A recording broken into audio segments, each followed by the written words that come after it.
Okay, going live per the usual, trying to stay up in the old YouTube algorithm. Let's give the video a second to load here so I can have a chat up. Cool. Okay. Probably just gonna do one DraftKings $3 entry. See how long it takes to fill. Spent the day writing my running back guide, working on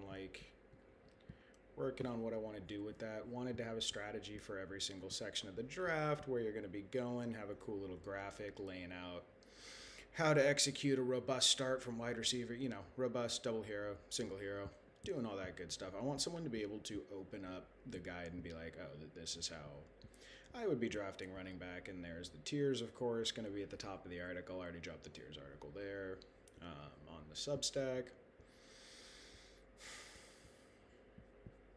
Should be pretty good. I don't know. I think like hardcore people might think that is a little bit rudimentary. Like you're doing you're doing a draft guide about how to do a robust, a double hero, single hero running back. I completely understand if that's, some people will scoff at that, but most of the commentary I've gotten back on Substacks were like questions that I would have thought were like, beginner style questions or whatever. And apparently that's something that like maybe people aren't getting out of regular content. It's just really like basic stuff, how to structure a draft, where to take your third running back, where to take your fourth running back, how to balance. God, I always get allergies up here after I walk. That's why I'm always scratching my nose. How to balance like risk reward, right? So I was interested when I got so much feedback of stuff that I thought was pretty basic, like X's and O's for how to draft. I thought, oh, maybe people need a running back draft guide. I'm not sure I would have spent, like 5 or 6 hours writing a 3,000 to 4,000 word one, but that's what happened.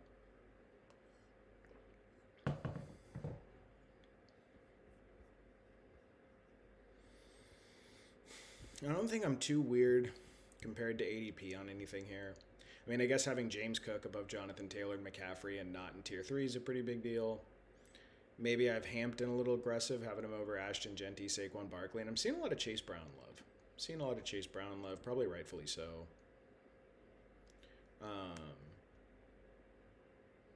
I guess Josh Jacobs over Jeremiah Love, Breece Hall, Kyron, and Javonte is a pretty hot take. I was watching a lot of high stakes today. It seems like he's not going there. It seems like he's going to be a fixture behind these guys. It's pretty good value. It's a value I'm pretty happy to take if that's going to be the case.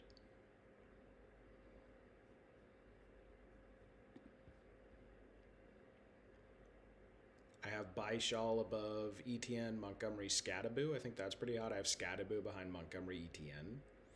That is also counter ADP. I have Jonathan Brooks around running back 30.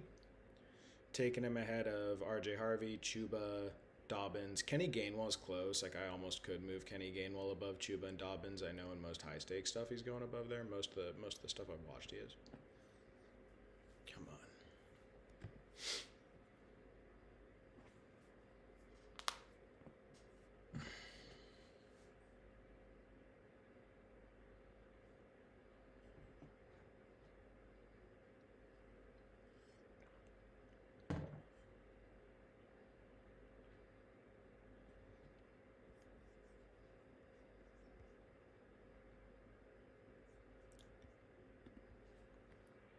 See if anything happened on the fantasy football subreddit. Anything noteworthy? Probably not.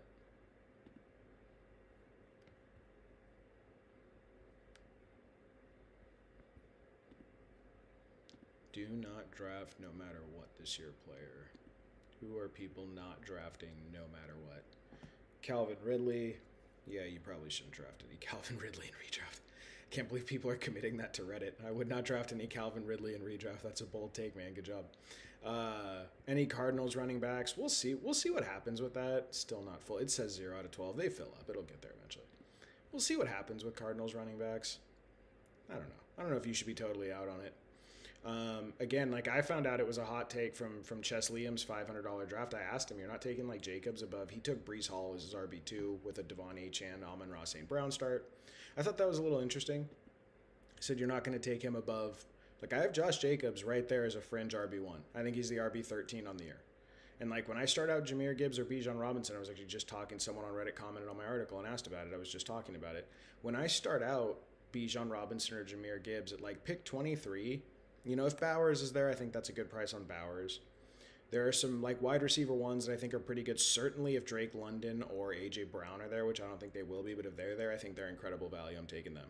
I do think that's probably the price where I'll take Bowers, even though I don't like it, but I'm very comfortable pulling Josh Jacobs up into that range. Apparently that's a hot take. The community much prefers Breece Hall to Josh Jacobs. I thought that was a little interesting. And then Love seems to be one that's going to fall. I saw him go as low as, like, pick 35 and some high-stakes stuff, too. We'll see. Okay, so that's probably chalk, right? Again, this is who is your do not draft player no matter what. Garrett Wilson and Breece Hall, the duality of a fantasy drafter. I'm more likely to leave Garrett Wilson on the board because I really like the wide receivers in that tier. Breece is weird because they broke him off, and, like, Love freaks me out. Yeah. I think Love is going to be a faller. I think he's going to continue to be a faller. I just also think the historicity. I'm breaking out the feminist and racial studies term from my class, historicity. Open image in a new tab. No. Where's my profile here? Let's see if I can find posts. I have PPR league. This is the reality of the situation when you're drafting Love that I do actually think matters a little bit. Like, this is sort of why I'm not crashing out on him entirely. For anyone curious as to how these first-round running backs... Oh, my snake draft filled. Okay. And I'm declaring on war on Mega Parker Washington Bulls. I have my pitchfork ready. Ted hates Parker Washington. Noted. Okay, we'll see. So this filled. How long do we have here? Oh, is that the 101? Oh my God, finally. Hold on. Oh! I think that's the one, right? It's saying my auto pick. Where does it say my pick number? There you go. I'm on pick 1. Okay, cool. All right. Finally got it. And in full PPR. Let's go, dude. For anyone curious as to how first-round running backs have performed in recent history, here's a list of these are ADPs for every rookie since the first round, since Zeke, in other words, from 2016 with top 10 picks in bold. Genty went RB6, Hampton RB14, Bijan RB4, Gibbs RB12. I hate the idea of drafting him around. Oh, that's a misrepresentation. Okay, I will correct the record. So but basically here, this is a great post, right? So these guys all went as top 12 running backs when they were drafted since 2016 in the top 10, right? So that's pretty par for the course where we're at for ADP. And here's where they finished their rookie season. Genty RB11, Hampton RB35, only played 9 games. Bijan RB9. I took him RB7 that year. It was still pretty disappointing. Gibbs RB10, Najee RB3. Clyde Edwards-Helaire, RB22. He missed 3 games, but also ass. Jacobs, RB21, missing 3 games. Saquon Barkley, RB1 overall. Fournette, RB9. CMC, RB10. Zeke, RB2. So, generally speaking, we do seem to see a historical trend where these running backs taken in the top 5 finish as top 12 running backs. So, okay, there we go. We get our Gibbs pull. Oops, something went wrong. Try again. Why would some... Oh, draft hasn't started yet. Oh, God, thank God. It's like, dude, there's no way I finally pull the 1.01 and I don't get the Gibbs pull. We'll see. I highly doubt any of these fellas are there, but if they are, we're going to take them. Definitely we'll take a little Bowers at the 1.01. Definitely we'll take London, Collins, Rashee Rice. See who's available to us. We'll leave that alone for a minute. But yeah, so that idea to me is like, I just think it's interesting that if we're going to say we're totally out on Love, like history strongly disagrees with that over the last 10 years. But it's, you know, then you're going in the 3rd round on a Nathaniel Hackett running back on one of the worst offenses in the NFL. So I certainly acknowledge the stomach turn there. Algier on the depth chart will be one today. Yeah, again, dude, I don't know. Let's see who else Reddit hates. Garrett Wilson. I'm fine with fading him. Because they brought in 2 first-round rookie pass catchers. They broke off Brees Hall. It is Geno Smith. I still think he has a pretty good quarterback. To me, it's just more the opportunity cost. I like everyone around Garrett Wilson more. Like, I think Lad McConkey, especially the Lad McConkey news has been so bullish. I'm just so all in on that now in the 3-4 turn, whereas I was a little hesitant. I really love what I'm hearing. So, like, I'm just not taking Garrett Wilson above Waddle, above McConkey. Certainly not. Please don't take preseason depth chart seriously. Yeah, again, I'm not going to, like... I don't really... To me, that's, like, a thing that they always do with these top-rated rookies. They don't give them everything right away. They have to make them earn it from a veteran. And also, like, you don't want to disrespect Algier. Who knows? Would Algier have come there if he had known they were going to take Love? Maybe not. Like, I think he probably wanted a shot at high-end running back money, so, like, you don't want to create discord there. I do think that's interesting about Garrett Wilson. That's a little more of a conversation. Brees Hall, I'm surprised that the high stakes community is like so all in on Brees Hall over Josh Jacobs and Kyron and Love. Like he's a solidified 2-3 turn pick in like the $500 under best ball drafts. I don't know. I don't know how comfortable I am with that. I think I'm still going to be a Josh Jacobs guy, but like I asked on stream, I got my question answered on stream. I was like, really? You're Hall over Jacobs? And he goes, yes, and comfortably. Super out at current cost. Yeah, I think there's like real systemic concerns with Brees Hall. Like there's usage concerns. Now the offense. I actually think the O-line is pretty fantastic this year for the Jets. I think they're very good. So I definitely think there's maybe that. I think they have an easy playoff game, 1 easy playoff game, 2 hard ones. Okay, DK Metcalf, because fuck that guy. Oh, I meant Wilson, but yeah, Brees too. Yeah, like I just don't think that's gonna be. I don't think you need to be jamming Jets when you have really good options there. I'm probably just gonna take Josh Jacobs at the 2-3 turn. DK Metcalf, because fuck that guy. Great response. I like that. I've liked DK ever since I heard that story about him flying out 5 OnlyFans models to have an orgy at his house in Seattle. And one extra girl showed up. He like double booked just in case they ran out, and he wouldn't pay for her return flight or anything, so he kicked her out of the house. And then she wrote like a bad review about him online. So I've always liked DK Metcalf because of that. Because like if you're super wealthy and built like that, dude, you should be doing stuff like that. We haven't taken a lot of Malik Neighbors. I'm down to be a little weird. Go with like a Malik Neighbors, Rashee Rice turn here if it breaks that way to throw on with Jahmyr Gibbs. Pretty comfy, especially in full PPR with like Swift, Tootin, Montgomery, all those guys at the turn. 5 picks. Okay, we'll hang out here. Let's see if anyone got a weird start.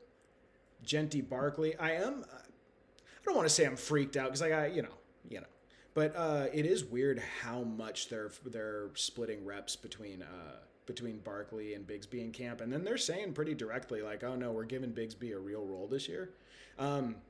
Again, to me, they're so different as talents, and Barkley's one of those guys that you just force feed if he's on your team. So I don't know if I'm going to really factor that into anything, but I do think it's interesting that Barkley's much better on gap running concepts, and Bigsby's much better on outside zones, and Mannion's scheme is almost entirely zone.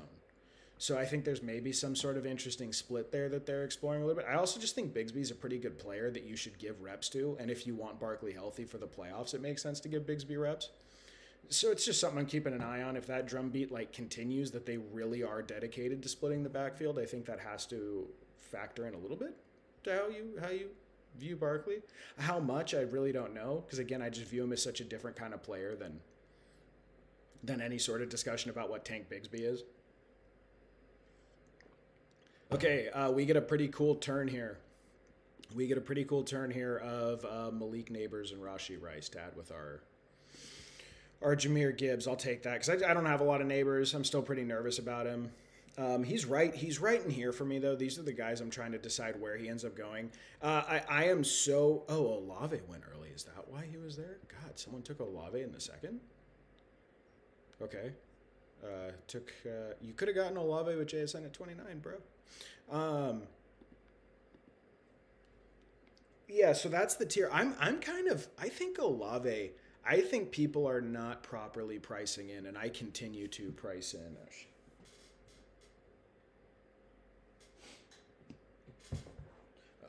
I think people are not pricing in, and I continue to price in. Like I think Tyson is real target competition. There was a great video today of the side by side between Tyson and Olave running the exact same route. Tyson looks so good, man. He looks so good. That's getting close to a situation where like I'm gonna pretty comfortably be jamming that in all my drafts in round 7. If he sticks around, if he sticks around in round 7, Jordan Tyson, I'm gonna end up like this will be my 75% roster exposure guy. I think this year. I don't think he's gonna stick there. I think camp is gonna keep breaking. I think he's gonna make some plays in preseason, and we're gonna break off. Like I think that's a really special player, and that actually worries me for Olave if he ends up being a true X receiver this year. I think there's like a real concern that Olave gets pushed outside to a true X receiver, and then at that point, if we have Jordan Tyson in an offense that's top 5 in passing rate with Kellen Moore, the way he uses his multi-level receivers, if Tyson gets the middle of the field role, he's a league winner. He's a league winner. I'm doing my hot takes article right now. Like I'm gonna have it that I believe Jordan Tyson's a top 20 wide receiver this year. So yeah. Yep, we will see. He's gonna be ahead of Marvin Harrison Jr. for me. He's gonna be ahead of Brian Thomas Jr. for me. That tier of guys in there. He's gonna be ahead of Tate, as Ted said. Okay, two things. Tyson over Tate if you're going for the mystery box rookie, please. Yeah, I think that's for me that's how I feel. I'm taking Tyson over Tate. And the OG Collins Bull passing up on him. I've seen it all now. So it's full PPR. So in full PPR, I prefer Rice, right, over Collins. And then I don't have a whole lot of Neighbors exposure. And I kind of like doing a Neighbors full PPR pull from the 3-2. I think Neighbors will get some volume if he's really out there. Who knows? I'm still seeing a lot of guys who are just saying they're still out on him, which I think that might be a little bit of take lock if he's really going to be out there week 1. I think you have to start letting that rip in that range. But yeah, for the free Tendies fantasy boys, the two of us are Tyson over Tate. I think I am. I think I'm pretty firmly in that camp. I also think gonna need you to turn in your Nico Collins truth or chart. No, I think, dude, the Texans just added. Who else did they add? They added some other dude on defense today. Jadeveon Clowney. The Texans just added a for fun Jadeveon Clowney on their defensive line. I think the Texans have the best defense that's been assembled in the NFL in my lifetime as an NFL fan. So I have memories dating back to like 1998, 1999. It is my personal opinion that the Texans are now fielding the best defense fielded in the NFL since 1998. So I don't think they're going to pass the ball a lot. I don't think they're going to have to. I think they are going to clobber teams. I think they are going to absolutely demolish teams with defense first games. I think they're going to play really ugly football. It's just for, when I'm comparing that to like a Malik Neighbors or a Rashee Rice, I think now you have to have a real conversation about Nico. And it's purely because I think they're going to be murdering people. I really do. I think they're going to be absolutely destroying people. We might be in for a pretty sick turn here. I would take Colston Loveland if he falls. Terry McLaurin, Bayshall Tootin, David Montgomery. We'll throw Swift and Evans in there. Oh, man.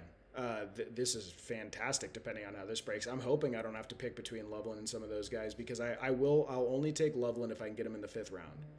That has been my policy with Loveland. Okay, so there goes Loveland. Still have an incredible bracket here. Okay, so Terry I know I'm going to take. I took David Montgomery over Swift the other day. I think I want to just keep switching between those two because I think Swift will catch a lot more balls. I like David Montgomery better in a vacuum. But Swift is going to be their 3rd down back. Monungai is not their 3rd down back. And who knows with Monungai, it's now being reported as a mystery injury with him, which is interesting. Me and Ted were speculating, was it a personal issue because they didn't say anything? Today, the beat said it was an undisclosed injury. So who knows? God, dude, if Monungai has some weird injury, then the ceiling is RB12 for Swift. So we'll mix it up. Jahmyr Gibbs, DeAndre Swift, Rashee Rice, Malik Neighbors, Terry McLaurin. If we can, hopefully we'll come back around and get a little 6-7 turn. Jaden Daniels would be lit. Any of these running backs, if they fall back there, would be cool. And, of course, our boy that we were just ranting about, Jordan Tyson. And I am high. I continue to be high on There's zero evidence that's an injury. Are you talking about the RotoWire tweet? I saw a tweet that said I don't recall it all. I've seen so much stuff today. I saw a tweet that said undisclosed injury he's dealing with. I don't know if that was if they're calling his absence an undisclosed injury absence. I don't. That might have been like someone interpreting it. But that was the exact wording I saw was undisclosed injury. I hope I'm wrong about that. I love Manungai. I might have, it might have just been some dude saying he's been missing practice, so he has an undisclosed injury. I don't know. Yes, it's RotoWire. Yeah, that's dog shit reporting. Oh, okay. So it wasn't a. Okay, because they used specific language when they said injury. I thought like, oh, I may or may not have given them shit under that tweet. Okay, so it's just like the fantasy community saying stuff. Yeah, I don't give a shit about. That's something I'm really trying to get better about this year is like I don't care about beat reporters' takes on what the team's going to do. I care about if they're reporting what the team said they're going to do, I care. But I think too often like beat reporters are saying, this is what I think. Matt Mayoko, the main 49ers insider for NBC Sports Bay Area, his mother lives across the street from my mother. So it's pretty often I'm walking my dogs and I walk by Matt Mayoko and I'll ask him something about the Niners. He's like a cool dude. He's actually a very nice guy. Like these are sports guys just like us. They like to bullshit. Yeah, good man. They like to bullshit just like we do. It's just that there's a difference, right? Now, like Zaid Dahani on Twitter, what I really like about him is Zaid will actually come out and say, he gives you what the team is saying, and then he goes, my take on it. So he puts beat, or not even beat, he puts report from team, here's what they said, and then under it he puts my take. That's how you should present those things, and that's fine if you're gonna, because it's fine to have a take. They just shouldn't present takes like the news, just like CNN and Fox News should not come on there and present their political partisanship like it's new. It's not news. It's, all right, who else does Reddit hate? These are all just comments of pretty much any Giants key player is getting overvalued. I don't trust Dart and Scat to stay healthy, and I got questions about Neighbors. I actually don't think it's the worst thing in the world if you want to fade the Giants this year. I mean, with Purdy losing Pearsall, that affects maybe how I view Purdy just a little bit. Like, I don't know if it's a lot, but maybe just a little bit. So maybe if you want to go like Tate or Knicks, I have Knicks over Purdy in my rankings right now. If you want to pull, not Tate, if you want to pull Dart up, I think that's okay.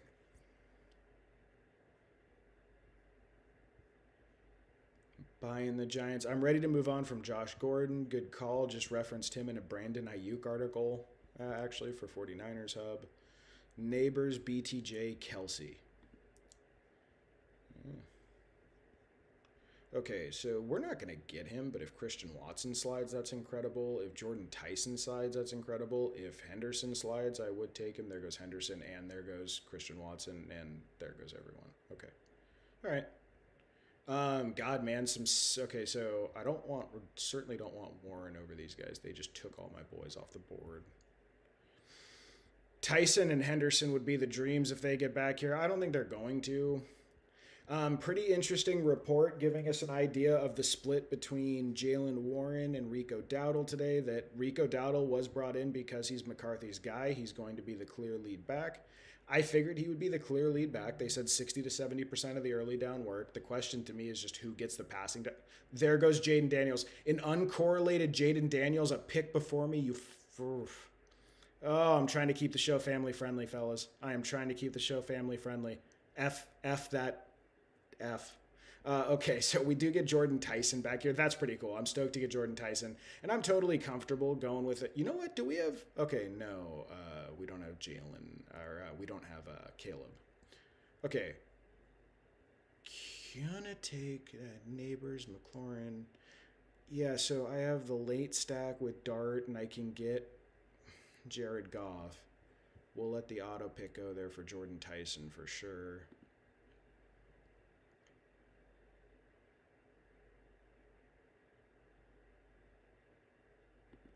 Yeah, I will pull up the board so we can see where... Okay, so there goes Tyson. And I do want... This is full PPR. I still think Jalen Warren catches 60 or 70 balls this year. We're going to go Jalen Warren. There's our RB3. God, dude, I'm thrilled with that start. Jahmyr Gibbs, DeAndre Swift, Rashee Rice, Malik Neighbors, Terry McLaurin, Jordan Tyson, Jalen Warren. Want to see if the fifth round is chalk now. I don't think... No, he didn't go in the fifth. He went in the sixth.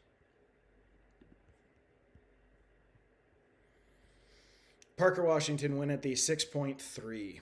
And I just watched like a $300 entry, NFPC, NFCC. I gotta get those names right. They're like important. I think those guys push these dudes into the media because I've noticed a lot of big media names come out of that circuit. It's got to be something where like you're getting connected with whatever. Just watched a draft where Parker Washington went at the 6-0 and Thomas Jr. went at like the 7-2, 7-3. So high stakes is starting to drive Washington up. Maybe it matters, maybe it doesn't. I mean, it depends how much stock you put into what high stakes guys are doing. I have noticed that what happens in high stakes tends to trickle down to low stakes. So I do care when high stakes stuff starts moving.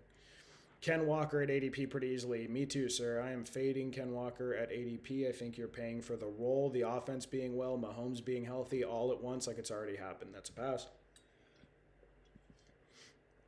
Lamar and JJ absolutely killed me in one league. Yeah, I'm probably not going to have any Lamar Jackson or Justin Jefferson. James Conner, Puka Nacua, AJ Brown.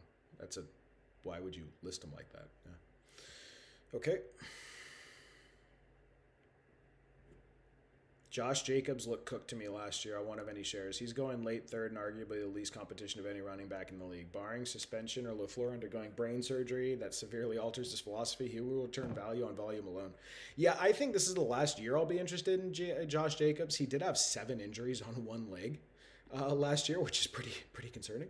So I do understand if that's it. I don't think you're going to have to pay. I think he's like the RB13. I have him as the RB13. I don't know. That's how I feel. Some of these are pretty. Woody Marks, Patriots running backs. Don't blame you if you don't want any Patriots running backs. Probably crazy, but Derrick Henry.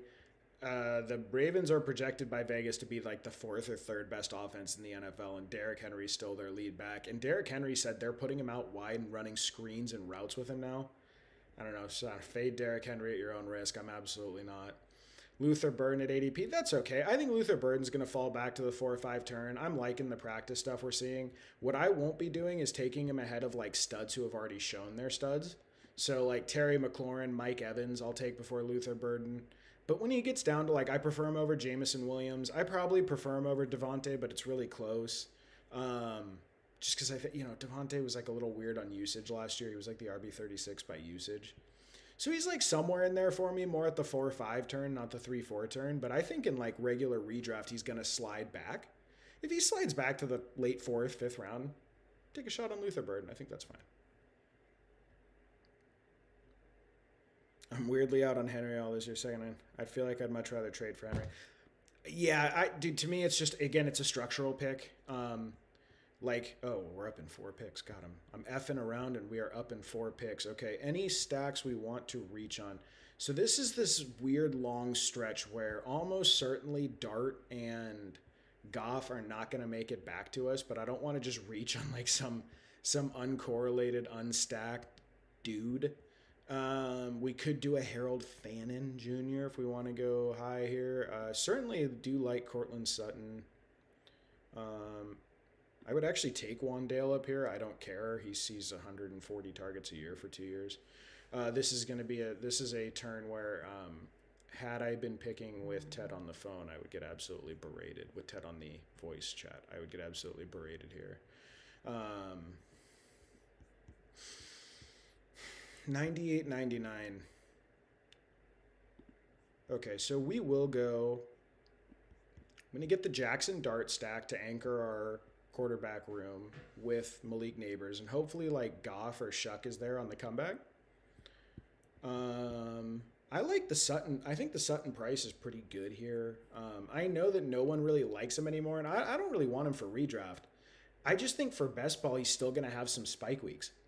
Like, I don't really, and it opens up the Knicks stack, and I'm really high on Knicks. So, I don't know. I'm probably just going to take, 20 picks best ADP. We're going to take Sutton. I think that's a really strong wide receiver room. Sutton, Tyson, McLaurin, Neighbors, Rashee Rice, Jackson Dart at quarterback, Gibbs, Swift, Jalen Warren there. Mahomes. Yeah. Oh, never mind. He went. Yeah, I didn't see Mahomes there. I actually missed Mahomes the other day. DraftKings apparently was happy that I've been doing best ball with them. They sent me just here's a free $3 entry on you while I was like in bed about to go to sleep and like a total degenerate. I jumped in for an hour draft before bed, and uh, and I missed it. I was so annoyed. I had Rashee Rice and I was super late, and I didn't even check to see if Mahomes was there in the 120s. He was there. He slid 25 picks past ADP, and instead I took the Knicks Waddle stack. I had Rice and Waddle. Total fumble. I don't have any Mahomes across 130 rosters. It's just sort of been someone who because like I'm really high on Brock, I'm really high on Knicks, I'm really high on Goff, and I've been taking their stacks more. I haven't gotten a lot of early picks, so I haven't gotten a lot of Rashee Rice. It just hasn't been someone I'm taking in terms of Goff.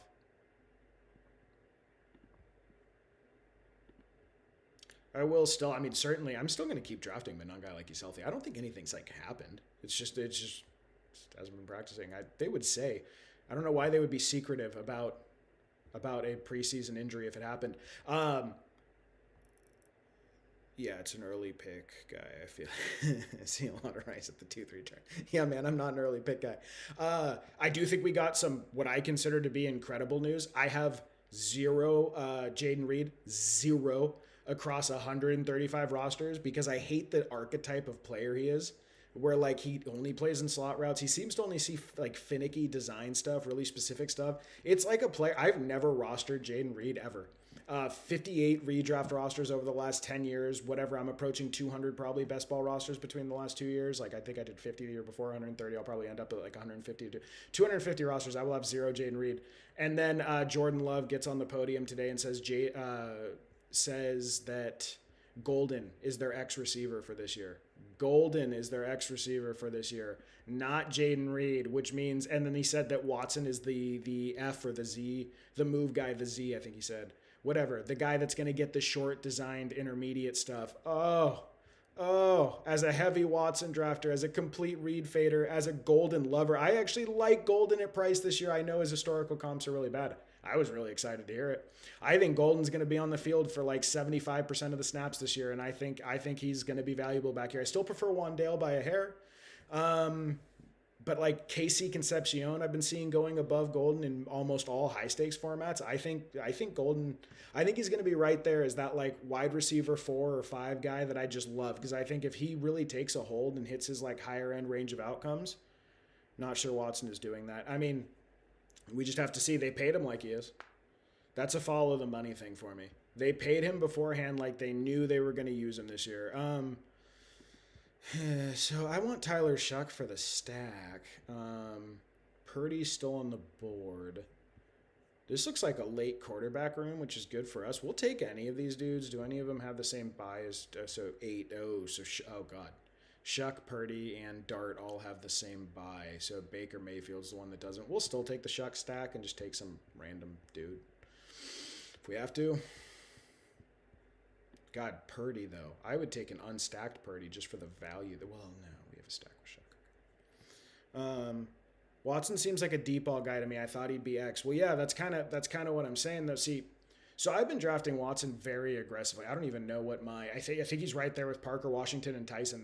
Those have been the guys that I'm just jamming at the 5-6 turn, because I'm not a front of the draft guy. I'm a back of the draft guy. And like, to me, I think I don't know, dude. The way they paid Watson, it seems to me like they plan to use him like a true 3-level threat, like a 140 target guy. Now, can his body take that? I don't know. It never has. I've been drafting Watson for like 4 years waiting for a breakout that just hasn't happened. So, a little sunk cost fallacy, right? Do I want to be there when he finally breaks out? The only year I didn't draft Terry McLaurin in his whole career, I was a huge Terry fan, was 2024. So, and then weirdly enough, I actually think the Watson situation comps really well to Terry 2024. I think like that's kind of what I think is going to happen with Watson if he gets out there. And to me, it's really encouraging that they are going to have him playing as their move intermediate attack the field receiver. Okay, so we lose our stacks here. I will still take Baker just to back up the quarterback room, or Murray. I prefer Baker. I think I need to move Baker up in my rankings because I'm starting to take him ahead of these guys. That's the only year I went Terry, by the way. Yeah, see, like, dude, that's so devastating when that happens. You love a guy for years and you just don't get him. So I'm kind of trying to avoid some. Oh, do we have Likely? Do we have the Likely? Someone took Likely? Before Kelsey and Goddard and Andrews? Seriously? Okay. Ugh.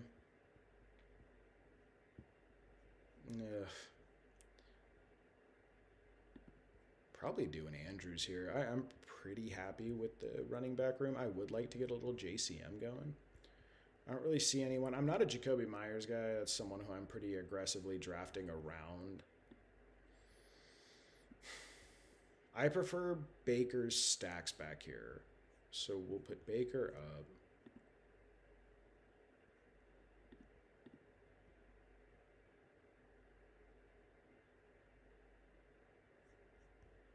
Yeah, we'll take Baker. Mark Andrews, JCM. Kind of cool off Kittle, especially on a Rashee Rice roster without Mahomes. Okay, we'll take JCM. We'll do a 0 tight end, see who falls to us. Ideally, go 2 tight ends at the turn, get K-Dot and a tight end 3. He plays his best when I'm rostering him. Yeah, man, it was clearly me. It's clearly me messing up Terry. I don't know. I think there's real upside there. I really do. And as far as the usage came out, it's exactly the usage I was hoping to hear and I was drafting for. I understand, dude. I was absolutely flabbergasted to hear that Jaden Reed has the highest fantasy points per route run of any receiver in the NFL since he came in the league. That's a wild statistic, and that's a real stat. Like, that's sticky. That means they're planning things for him to, like, feed him, right? So it's real. I don't think that's, like, some BS fantasy stat. I just, Pitch Black ETB at Amazon. No, we don't care about Pitch Black ETBs. Ted, I don't know if you noticed, I named this the Pokemon Market's Crashing. I named this stream the Pokemon Market's Crashing. We are absolutely in the toilet. I think I'm down. I added $1,000 to my portfolio this month, and I'm down $1,800 on my portfolio this month. That means I have lost like almost $2,000. I think I'm almost $3,000 off of my all-time high. Just absolutely in the toilet. It's a bloodbath in the Pokemon investing streets. Yeah, my collection's taking a beating. Yep, it's just. You know, we experienced like 2 or 3 years of growth in a year, and whenever that happens, you're going to have a pullback, and then it always keeps a percentage of the gains back, and that's okay. It's just the way it goes. All right, let's continue with who Reddit hates while we are waiting for the long turn. Kyle Pitts, I agree with you, sir. I'm not touching Kyle Pitts. George Kittle in all formats, it breaks my heart. I agree with you, sir. Aaron Jones, absolutely agree. This is a good subreddit. That's why I post my articles on here. They're good. Young Ho Koo. Yeah, don't draft any Young Ho Koo. My collector's taking a beating. This is where we went. It is absolutely where you win. I'm trying to get my hands on. If my whole collection was not so in the toilet, I would sell like a chunk of it and take some money and put it in there. And if I wasn't buying a new car, I would be willing to. I can't, for tax purposes, I can't cash out the rest of my like stock until January. I would be totally willing to like pull out everything from the stock market and dump it in right now. Things are down like 10 or 20%. It's absolutely a buying opportunity. Young Ho Koo. Do not draft Young Ho Koo. View more comments. Yes, let's keep going. These are wonderful. Brian Thomas Jr. I don't agree with that. He shouldn't be off your list. Neighbors going way too high. I don't know, man. It's 85% neighbors. Or, you know, even if it's 85% neighbors, that's like a fringe RB1. Okay, 9 picks. We're good. God, if Dallas gets back to us, that'll be lit. Or Tyron Tracy Jr. Stack him with Dart. I got my quarterback right. I got Baker. Yeah, Baker. So we can go McMillan. McMillan and one of these tight ends. That would be ideal. But we'll also keep Tyron Tracy Jr. up there. Those will be our 2 stacks. Those are our 2 tight ends. I want one of those guys. I still think Chigakonkwo catches 50 balls this year.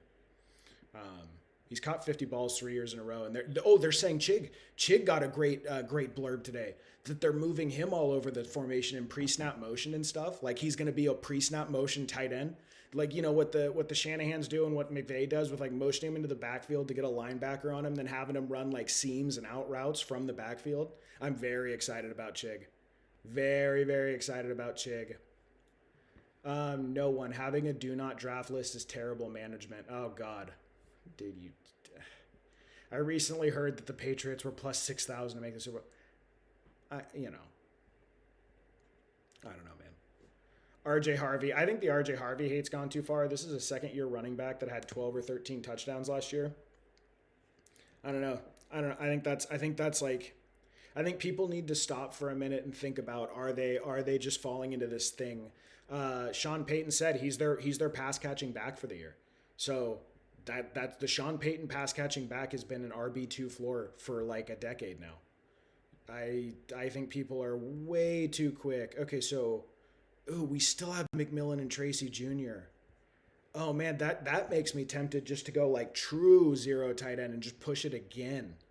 Because that is such good. We get the Tracy Jr. stack with Dart, and then we get McMillan with Baker as our like RB6 or our wide receiver 6.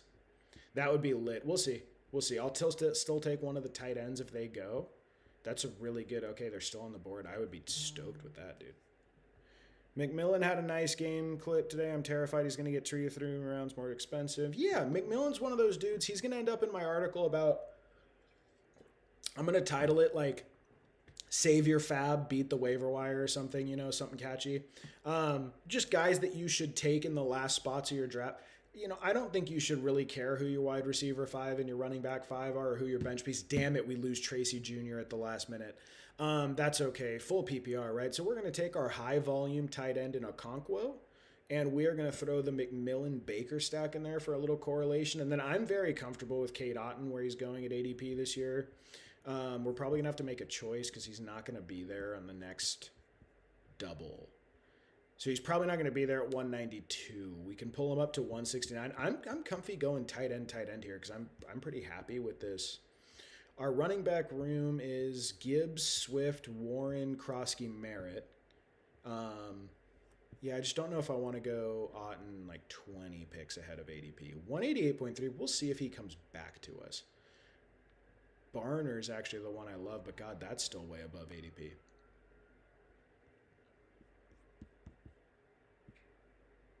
Gross. Okay, we're going to let the universe decide. 20 picks, we'll let the universe decide who comes around. Continue with who Reddit hates. Tony Romo. Okay, yeah, you're very funny. Tyreek Hill. Good. See, the joke is that Tyreek Hill's on the IR. He's not going to play this year. This guy made a really good joke. Lumberjack Jake. You know what? Enjoy a downvote, dude. It'll most likely be your entire downvote or your entire lineup. Devon Achane. Cortland Sutton. Yeah, I don't think you should take Cortland Sutton in a redraft. Jeremiah Love. I think it's too much, man. I think the Jeremiah Love hate's going too far. I think Jeremiah Love is going to end up being a value. I think in redraft we're going to see like pick 33 to 36 Jeremiah Love, and then I'm going to end up going robust RB despite starting double RB.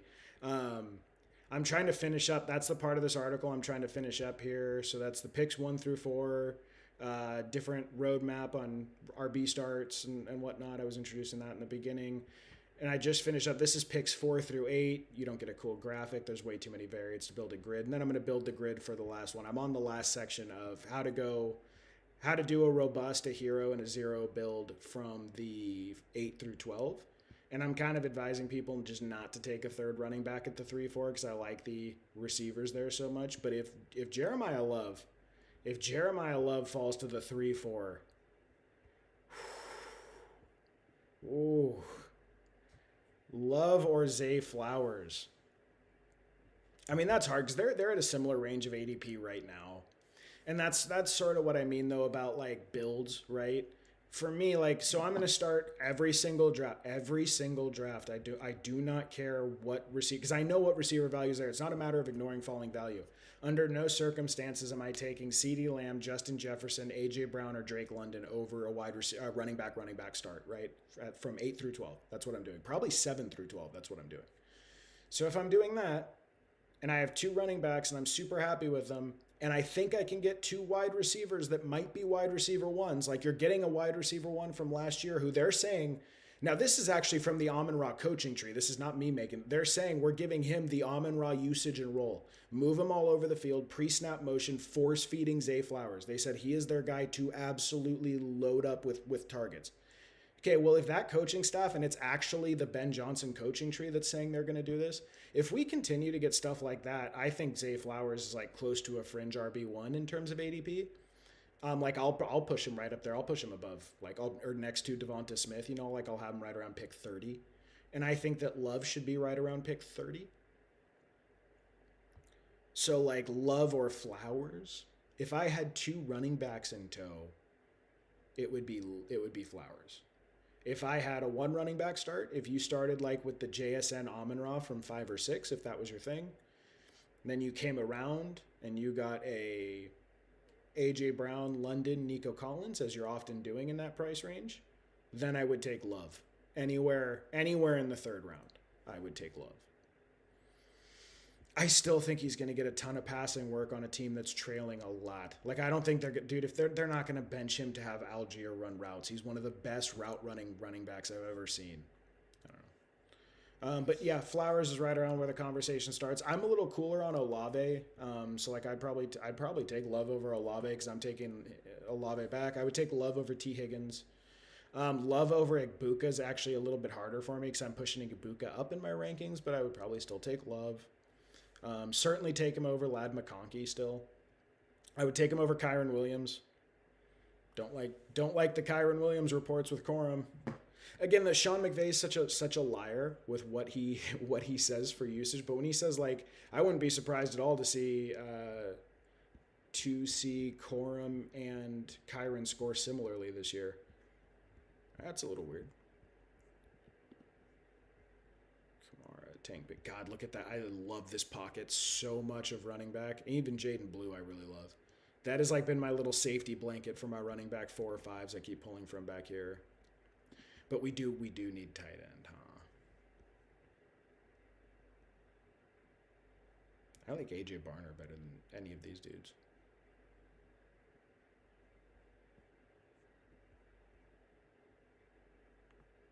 I'm worried these 3 guys are not going to be there when we come back around.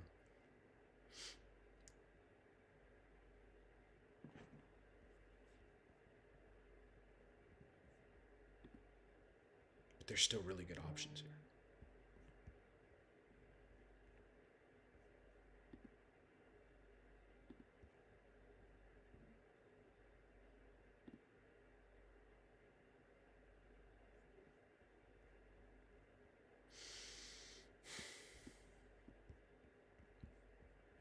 All right, we push tight end a bunch. Yeah, we push tight end a bunch, so we will go Tank Bigsby, AJ Barner, and we will hope Cade Otton or Terrence Ferguson or Greggy D, or we'll take any of those. I'm not a big Gunnar Helm guy. We will take any of those 5 running backs if they come back. Javonte and ETN too. Yeah, see, like Javonte and ETN, that's just not close for me. I will take Love. I'm seeing like Javonte being pulled up into the like around pick 30 in some drafts. I still think Javonte has like dead zone-ish stuff about his profile. I'm not saying, I mean, they broke him off. They paid him like they're going to use him. But to me, this was a dude who was considered undraftable by the fantasy community a year ago. And granted, he definitely outperformed that.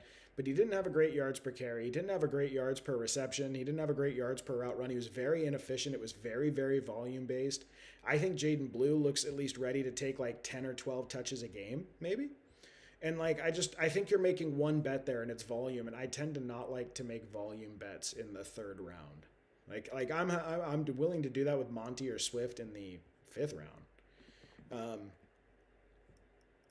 Yeah, he isn't very good. It's just the Cowboys roll, but like that historically has been a problem when you bet on that, you know. Who else does Reddit hate? Got a lot of BTJ. A lot of BTJ in here. Again, I think that's a mistake. I'm a Parker Washington bull. Like I'm stoked on Parker Washington this year, but I'll take Brian Thomas Jr. is probably going to be a 7th round pick, fellas. A 7th round pick, your wide receiver 4. Like if you're picking at the 6, 7, right? You picked at 1, right? That's how it works because you're at the turns. So say you go Jahmyr Gibbs and then Jonathan Taylor or Love, whatever one you like. And then again in redraft, I'll go robust RB. I'm happy to do it. If I can get Tootin at the 4 or 5 turn, or Montgomery or Swift or Bucky, if Bucky keeps looking good, there's some good clips of Bucky coming out. Like if I want to go 3 running backs in 5 rounds and 2 wide receivers, and we have the double flex free Tendies leagues, the $100 ones. So I come around, I'm going to get maybe a Brock Bowers at the 2-3 turn if he falls. I'm not that into Trey McBride there. I would take like Warren or Loveland, whatever, one of those guys. So I'm coming around with like a wide receiver, one wide receiver, 3 running backs, a tight end. That's actually how I draft a lot, even though it's like abhorrent to the best ball community. And then I can come around at the 6-7 and I can go Jordan Tyson and Brian Thomas Jr. as my second wide receiver and my second flex.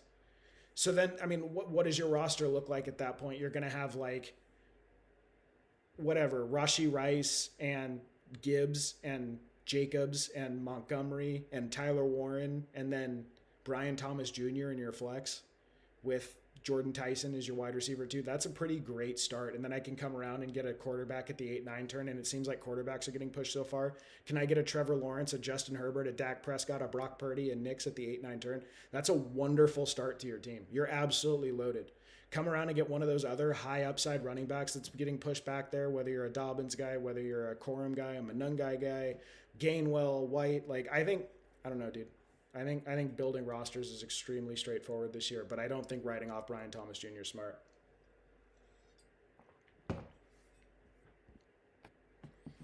Rice and Olave. Pickens. I don't really see how anyone with a brain thinks he's worth a second-round pick. Time will tell, sir. I like Pickens. I'm not going to downvote opinions. I don't like but I did downvote that one guy. Josh Jacobs. God, man. A lot of this guy has cost me in critical playoff games 2 years in a row in my keeper league. I need to replace the guys this year. I want off the train.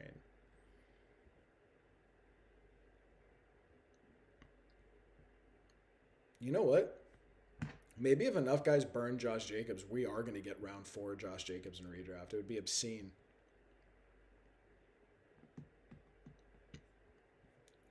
I'm off Bucky Irving this year. I think Gainwell's going to have a bigger role than people realize. The entire Bucks run game is a one to avoid.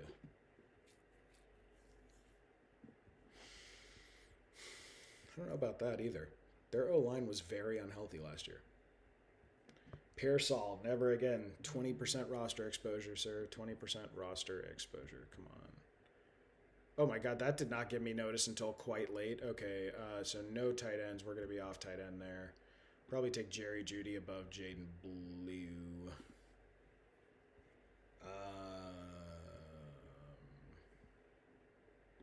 I mean, we might just go Jerry Jeudy and Jaden Blue. There's no good tight ends left. Good thing I took stupid Barner up there. Yeah, I want to catch up at running back depth. And I think Jaden Blue catches some passes this year. I do. Okay, that's fine. We are now in a terrible... this could be a Theo Johnson. Could throw a last round Theo Johnson on there. I'd be willing to go for tight end. Tonjes. Yeah, Tonjes is kind of a sleeper, dude. Tonjes is kind of a sleeper. Really interesting to see after Brett Whitefield went on his lecture about Charlie Kolar being a run game, pass game, and receiving, like all around tight end. Charlie Kolar. He was insistent that Charlie Kolar is going to be the Chargers' lead back this year and that Charlie Kolar could have a Jonnu Smith type role for Mike McDaniel. And then sure enough, which Brett Whitefield is regarded as one of the better film guys in the game. He's the fantasy points film guy. Sure enough, Charlie Kolar goes out there with the ones today. The only tight end on their team that was running with the twos was Oronde Gadsden. So I thought that was pretty noteworthy. Eli Raridan's getting some really good hype from camp. I'm pretty interested if he were to take like the starting role from Hunter Henry, but I don't know if he will. Even then, it's pretty boom bust. Yeah, interesting. Okay, so what are we at? A 2-6-7-2, but our 7's a good 7. It's a goddamn good 7. Zachariah Branch, excellent buzz. Braylon Allen. You know what? I don't like taking more than 6 running backs, though, not in this format. Braylon Allen, a lot of buzz, too. Oh, Mooney for the neighbors, or for the dart stack, huh?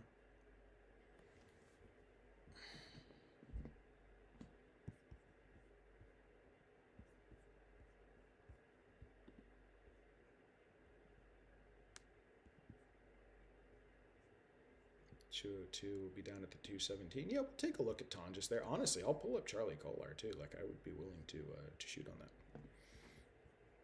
Okay, who else does Reddit hate? Hot take, but AJ Brown. That is a hot take. I would draft AJ Brown in a heartbeat. CMC, Henry, Kelsey. Yes, no, yes. Any Vikings player. I mean, I am fading Jefferson. I'm fading Aaron Jones. I'm not taking Hawkinson. I wouldn't take Addison in redraft. Tony Pollard, Matthew Golden, Jadarian Price. Yes, no, yes on the fade. Yes, fade, no fade. Yes, fade. Malik Neighbors. I'm happy to see Kyle Pitts. I don't like Kyle Pitts. Rashee Rice, I don't trust him. No one trusts Rashee Rice. But he's good. He's cooking with that. It's a maybe for me with Mason. Yeah, I think Mason. I think I was thinking about that, right? Because at first that's like an offensive thing to say when you think about what the Vikings have traditionally been, especially in the fantasy community.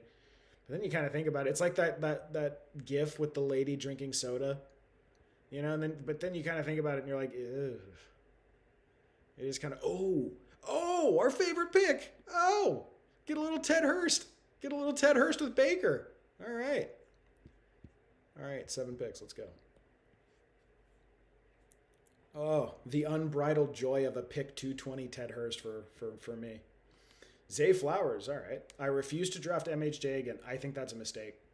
I think you should not be out on MHJ. I think he is an upside wide receiver 3. Like if he really hits, I think he could be I think he could have like wide receiver 15 spike weeks. MHJ burned too many times. That's an issue. MHJ might be in the 7th round.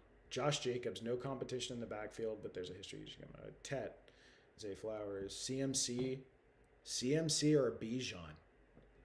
I've heard about guys with 350 and 4 touches in the playoffs. Yeah, he's doing the touches thing. I don't think you should do that with Bijan. He's pretty young.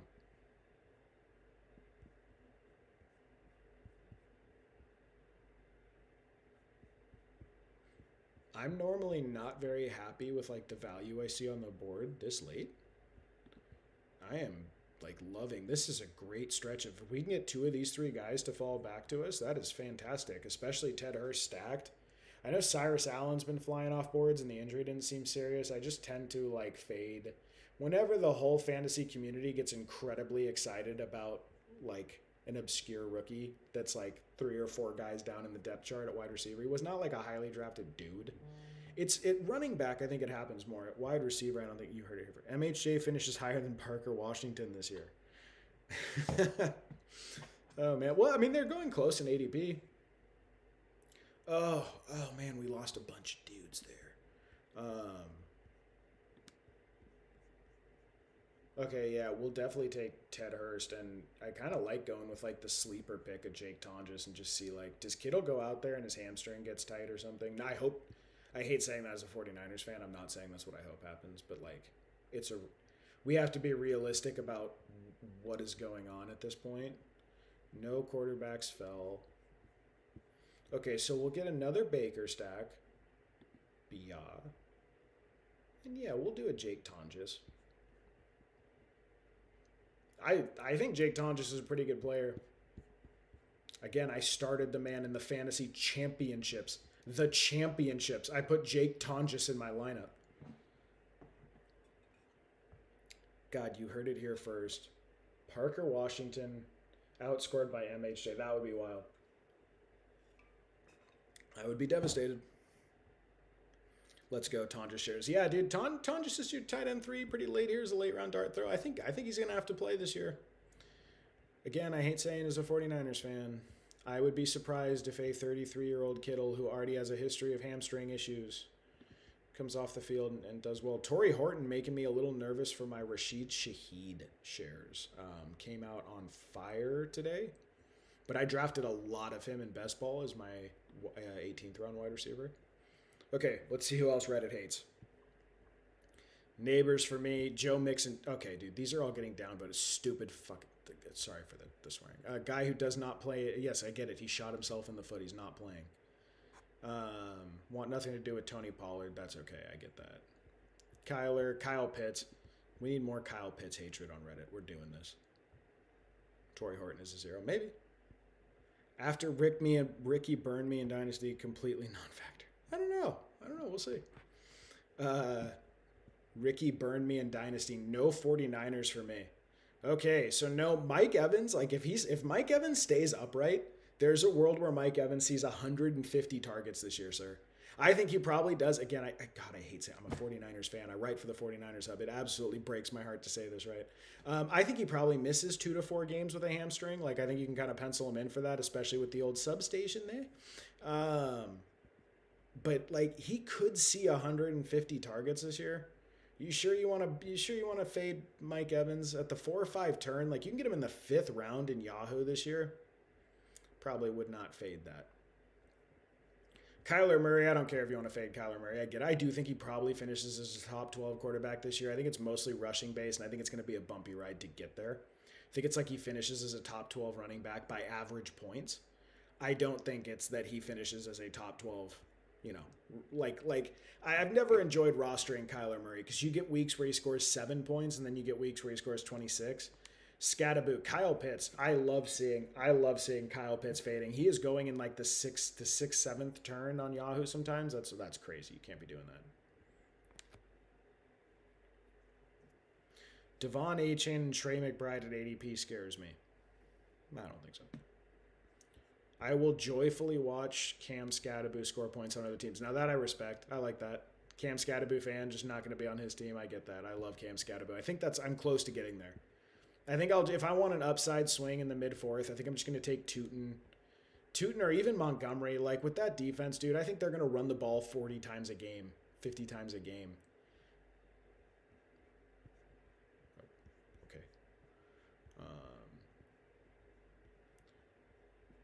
We're pretty well set here. I mean, this is just sort of like take the biggest swing you can take.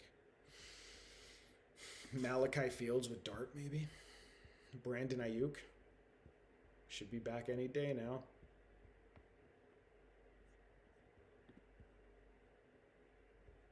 I don't like 7 running back builds. It feels stupid.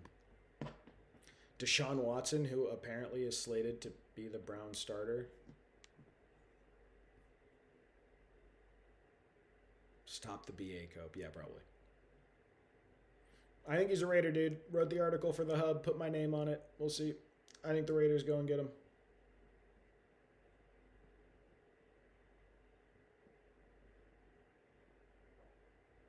I didn't realize until I did the dive on that, it's so over, maybe. I didn't realize until I did the dive on that following sexual assault allegations and intimidating the witness via text messages or the accuser via text messages, Tom Brady called Antonio Brown and moved him into his house with his wife and children so he could win a Super Bowl at Tampa Bay. Dude, that is like, I don't think Tom Brady's going to be offended by some off-color tweets. I you know what I mean? There's levels to risk that you're willing to take. And then I thought it was interesting in the article when I got into it.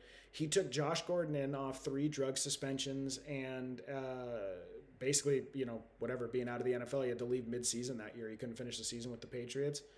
He won a Super Bowl that year where he beat Mahomes on the way to the Super Bowl. And then in 2020, they beat Mahomes in the Super Bowl with Antonio Brown. So, like, can you imagine the emotional attachment that Tom Brady must have to taking on baggage wide receivers? Like, how well that turned out for him? It swung his legacy as a GOAT permanently. Like, between him and Mahomes, that swung 2 Super Bowls. So, like, do I think it's possible that Brady certainly remembers that? Do I think it's possible that Brady's like, yeah, I'm going to go ahead and do that again? Because Ayuk will be free and he'll be released in September. Yeah, not only do I think it's possible, I think it's likely. Especially with a first overall pick quarterback there, that they need to anchor the wide receiver room. I don't know. Probably go Elijah Surratt. I haven't taken any Elijah Surratt in a while. Malachi Fields is like the stack with Jackson Dart. I mean, I guess if we're just going to take like swings on rookies, we should take the...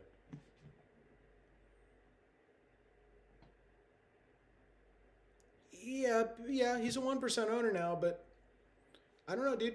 I don't know. To me, I see like a parallel there. Time will tell. I think Ayuk does play again, though. I think he plays again in the NFL. I think he plays this year. I think it's over 75, 80%, right around there that he plays this year. Okay, on the clock, we'll do a Malachi Fields with Jackson Dart. It's a round 20 wide receiver. It almost certainly won't matter It'll just be like a fun thing. I mean, my tight end room is like kind of weak. Are there any? I kind of did shout out Charlie Kolar as potentially being the Chargers tight end. Okay, we'll go 4 tight ends because we have a weak tight end room. Maybe Charlie Kolar is the Chargers tight end. Okay. All right. Like I said, just a quick stream to keep us up in the algorithm. I do want to scroll here real quick and just see is there anything else interesting on there. KW9. I don't like Kenneth Walker. Yeah, Kenneth Walker was a hard fade from this year. I'm not drafting Kenneth Walker this year. I'm personally. Bucky. I don't think Bucky should be a full fade. I don't think Bucky should be a full fade. Joe Mixon, dude. These people. I might make a new. I might start doing like a new 30-minute stream of just berating fantasy subreddits. That would be kind of fun. I guess you're putting people's names. Maybe I shouldn't be doing this. I don't know. Okay, so that was a free Tendies fantasy draft. I mean, I guess I should probably go. I didn't even show the draft. I just clicked off of it so fast, like a jackass. I know where it is on the app. I don't even know where my exposures are on here, to be totally honest with you. I check it on the app when I check them. Daily fantasy predictions, sportsbook. All right, whatever. Okay, so quick one. We didn't have time to do our stream at the regular time today. Running back strategy article is dropping tomorrow. More of a rudimentary article for like long-term season drafters. I think they're going to find this to be pretty basic stuff. But I mean, it's basically this. I'm going to draw you guys a roadmap for if you want to start wide receiver robust and you're going to go, or if you want to start robust running back and you're going to go running back early, here's where you should be targeting your running backs and why. I give you exactly how. I give you what a sample room should look like. Gibbs, Love, Tootin, Gainwell, Bigsby, that sort of thing, like how I would do it. Because I was surprised. Most of the feedback I got on my first few articles was like stuff about like, no, teach me how to draft. That's what I'm interested in. I wonder if there's a gap in like content where people are making this content like assuming everyone's playing 50 leagues or playing wide field, high stakes fantasy, and they're not realizing that a lot of people do want the X's and O's of base level fantasy football stuff. So I'm gonna drop a whole thing. It is like my biggest article I've ever written. Hopefully it's interesting to read. Hopefully it's helpful. Should be done midday tomorrow. Thank you guys so much for watching. For anyone that stopped by, we'll have another stream tomorrow too, so it should be interesting stuff. Free Tendies Fantasy. Like, subscribe, check us out in the Discord. If you think I draft poorly, come and take my money this